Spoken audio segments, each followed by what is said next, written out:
हेल्स paradise episode 6। Episode की शुरुआत में हम रोकुरोटा के बचपन को देखते हैं, जिसके बारे में सब कह रहे हैं कि वो बहुत ज़्यादा खाता है। वहीं जब उसके खेलने का समय होता है तब हम बहुत लोगों को मरे हुए देखते हैं, जिसके बाद रोकुरोटा साइमन गेंजी पर हमला करता है, जिससे घायल होकर वो दूर जाकर गिरता है, जिसे बचाने के लिए सागरी उसकी तरफ भागती है। और जब साइमन गेंजी उसे वहाँ से भागने को कह रहे थे, उसी वक्त रोकुरोटा सागिरी पर हमला करने वाला था। तभी गाबीमारू रोकुरोटा को एक जोर का किक मार के सागिरी को बचा लेता है और सागिरी से पूछता है कि वो मॉन्स्टर है या क्रिमिनल, जिस पर सागिरी बताती है कि वो क्रिमिनल रोकुरोटा है जो साइमन आइजन की निगरानी में था। वहीं रोकुरोटा पर गाबीमारू के किक का कोई असर नहीं हुआ है, जिससे गाबीमारू को वो इवागाकुरे के शिनोबी जितना स्ट्रॉन्ग लगता है। तभी उसे उसका चीफ बता रहा था कि उसे पहले अपने दुश्मन की कमजोरी जाननी चाहिए, जिसके लिए गाबीमारू तैयार ही हो रहा था कि रोकुरोटा उन पर एक पेड़ उखाड़ कर फेंकता है, जिससे बचते हुए गाबीमारू को समझ में आ जाता है कि फिजिकली वो उससे ज़्यादा ताकतवर है। इसलिए वो युजुरिहा से मदद मांगता है, लेकिन वो उसकी मदद करने के बजाय वो उसके लिए चीयर करने लगती है। तभी रोकुरोटा उस पर हाथ से हमला करता है, जिसे वो डिफेंड करने वाला था, लेकिन फिर कुछ सोचकर वो वहां से हट जाता है, क्योंकि उसके इंस्टिंक्ट्स बता रहे थे कि अगर वो उन्हें डिफेंड करेगा तो उसकी मौत निश्चित है, जिस वजह से वो उससे नज़दीक से नहीं लड़ सकता। इसलिए वो पत्थरों को तेजी से उसकी तरफ फेंकता है, जिसका उस पर कोई असर नहीं होता। जिसके बाद वो निंजुत्सु की मदद से एक कपड़े को ब्लेड के रूप में उस पर यूज करता है, लेकिन वो भी उस पर असर नहीं करता। तो वो अलग अलग लॉन्ग रेंज निंजुत्सु को उस पर आजमाता है, लेकिन इन सब का भी उस पर कोई असर नहीं होता। वहीं सागरी साइमन गेंजी को पट्टी बांधते हुए रो रही थी, जो साइमन गेंजी को काफी अजीब लगता है, क्योंकि थोड़ी देर पहले वो एक आदमी की तरह उससे बहस कर रही थी और अभी वो एक औरत की तरह उसकी चिंता कर रही है। जिस पर सागरी का कहना था कि वो इसलिए रो रही है क्योंकि वो अपने सीनियर को खोना नहीं चाहती, जिससे साइमन गेंजी को समझ आ जाता है कि सागरी दो अलग अलग रास्ते जैसे आदमी और औरत या ताकत और कमजोरी को अलग करने के बजाय वो उन्हें अपना कर बीच का रास्ता निकालती है। जिसके बाद साइमन गेंजी उसे अपना तलवार सौंपते हुए बताते हैं कि रोकुरोटा ने साइमन आइजन को मार डाला है और अब वो उसे वहां से भागने को ना कहकर रोकुरोटा को मारने को कह रहे थे। वहीं गाबीमारू रोकुरोटा के अटैक से बचते हुए सोच रहा था कि काश वो उस पर एसेस्टिक ब्लेज का यूज कर पाता या फिर कोई उसका साथ दे रहा होता तो वो उसका ब्लाइंड स्पॉट ढूंढ सकता था। तभी सागिरी रोकुरोटा की एक उंगली को काट देती है और बताती है कि किसी भी एक्सटेंडेड मसल को काटना बहुत आसान है, चाहे कोई कितना भी ताकतवर क्यों ना हो, क्योंकि वो हड्डियों के बीच खाली जगहों पर हमला करते हैं, जो यामाडा साइमन का स्टाइल है। जिसके बाद वो दोनों साथ में लड़ने के लिए तैयार हो जाते हैं। वहीं साइमन सेंटा अपने स्टूडेंट की मदद करने के लिए जाना चाहता है, लेकिन युजुरिहा उसे मना करते हुए कहती है कि उनके इतने ज़्यादा शोर मचाने पर भी मॉन्स्टर्स आसपास नहीं आए हैं, इसलिए वो उनके फाइट खत्म होने तक रुकेंगे और जैसे ही वो दोनों मर जाएंगे वो वहाँ से निकल जाएंगे। उसी वक्त रोकुरोटा का खून बहना भी बंद हो चुका है, इसलिए गाबीमारू उसे एक बार में खत्म करने का प्लान बनाता है, जिसके लिए वो दोनों स्प्लिट होकर सागरी को रोकुरोटा का पैर काटने को कहता है, जो सागरी को उतना आसान नहीं लगता। जिसके बाद जब रोकुरोटा उन पर हमला करता है तो गाबीमारू उसके अटैक को रोकता है और सागरी उसके पैर पर हमला करती है, लेकिन उसे कुछ नहीं होता और फिर वो खुद को शांत करते हुए उसके हाथ पर हमला करती है, लेकिन फिर भी उसे कुछ नहीं होता। तभी सागरी कहती है कि जब तक वो उन पर अटैक करता रहेगा तब तक वो उसे नहीं काट सकती, क्योंकि इससे उसका बोन गैप खत्म हो जाता है।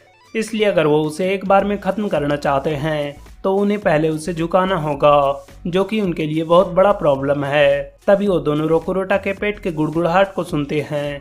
तभी रोकुरोटा जोर जोर से रोने लगता है और गाबीमारू पर हमला कर देता है, जिससे गाबीमारू का आधा शरीर जमीन के अंदर धंस जाता है और वो बुरी तरह से घायल हो जाता है।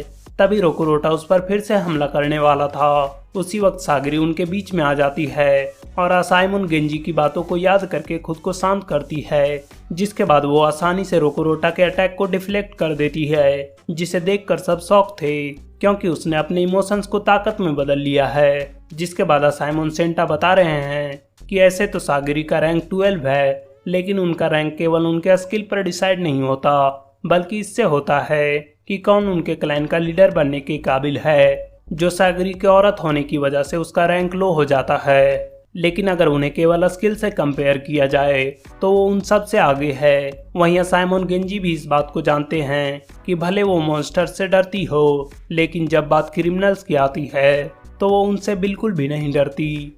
तभी रोकुरोटा हमला करते हुए लड़खड़ा कर गिर जाता है, तो सागरी उसके पीछे जाकर उस पर हमला करने वाली होती है, लेकिन वो तुरंत कूदकर उससे बच जाता है, जिससे वो समझ जाते हैं कि ये इतना आसान नहीं होगा। तो सागरी पूछती है कि क्या इसे झुकाने का कोई उपाय नहीं है, जिस पर गाबीमारू कहता है कि उसके पास एक आइडिया है जो थोड़ा भयानक है। और फिर गाबीमारू सोचता है कि वो रोकुरोटा को केवल एक तरीके से मार सकते हैं, जो है उनके बॉडी गैप को ढूंढकर तलवार से अलग करना, जिसके लिए उसे यामडा साइमन की मदद लेनी होगी। जिसके बाद गाबीमारू निंजुत्सु की मदद से आग से रोकुरोटा पर हमला करने वाला था, जिसे देखकर यूजुरिया साइमन सेंटा के साथ वहां से भागने लगती है और गाबीमारू रोकुरोटा पर आग के साथ अलग अलग चीजों से हमला करने लगता है, जिससे वहां आसपास आग लगने लगती है। वहीं साइमन सेंटा यूजुरिया से पूछता है कि उन्हें कितनी दूर भागना चाहिए, जिस पर यूजुरिया कहती है कि उन्हें जितना दूर हो सके उतना दूर भागना चाहिए, क्योंकि वो केवल रोकुरोटा को नहीं मारने वाले बल्कि वो पूरी जगह को जलाने वाले हैं, जिससे रोकुरोटा रोते हुए उस स्मोक को इनहेल कर लेगा। उसी वक्त गाबीमारू बता रहा है कि वो धुएं के जहर से अपना होश खो देगा, जो आग और गर्मी से कहीं ज्यादा घातक होता है।